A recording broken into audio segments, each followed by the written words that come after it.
എന്തു പറയും ഞാൻ, എന്തു പറയും ഞാൻ എൻ്റെ ഭഗവാനോട്, എന്തു പറയും ഞാൻ.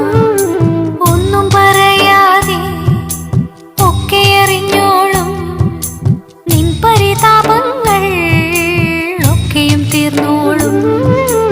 എന്തു ചോദിക്കും ഞാൻ, എന്തു ചോദിക്കും ഞാൻ എൻ്റെ ഭഗവാനോട്, എന്തു ചോദിക്കും ഞാൻ.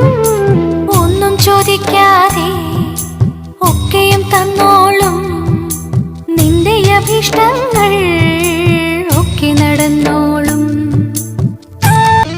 കൊച്ച വിഷാദത്താ